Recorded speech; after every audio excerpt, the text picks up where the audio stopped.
And today I'll be reviewing the UTO U960 Hexacopter. I'm excited to review this because this is my first Hexacopter. Let me show you this. This guy's beautiful. It's got some blue lights, LEDs that light up in the front. It's got some blue lights in the front. It's also got some red lights in the back. So I want to show you that. Also included, you get a 2-cell, 700 milliamp battery. This is 7.4 volt.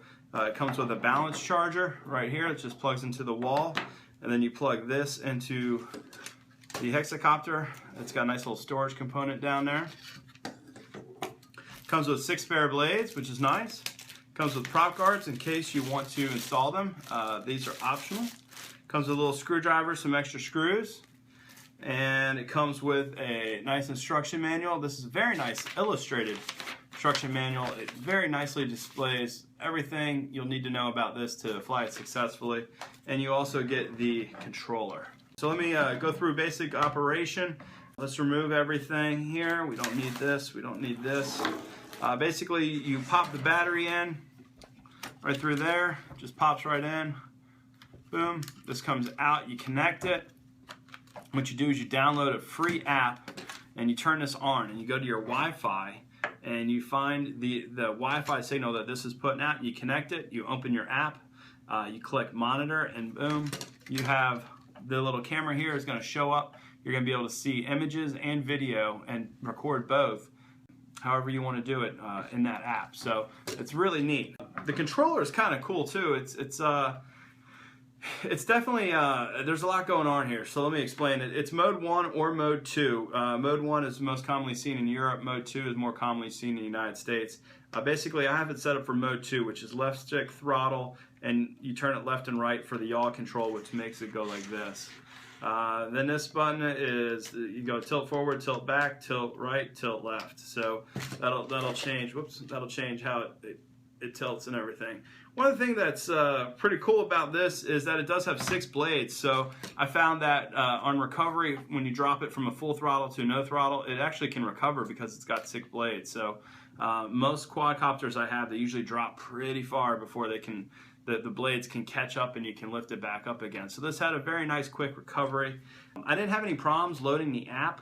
The app, everything worked with the Wi-Fi and everything, but the problem I had with it was the FPV was laggy. This is inherent with Wi-Fi FPV, is that it's laggy. Sometimes it cuts in, sometimes it cuts out. And that's a problem when you're flying this, because if it cuts in or out, that's a very easy way to either crash your quad or to lose your quad entirely. So if you are gonna go FPV, I definitely encourage you to have a spotter help tell you where to go. But really, this is an entry level into FPV. What I ended up using the FPV camera for, because I couldn't really fly at FPV, partly because I don't know how to fly at FPV. I just didn't have the comfort level to fly at FPV. But what I did use it for is I could hover it and take a nice picture of something, because the other quads I have, they don't have FPV. So the camera just goes, and I don't really know if I'm taking a good picture of something or a good video, or if I'm actually taking it of something else. So you can actually get it on your screen what the camera looks like. You can go higher, lower, or left or right.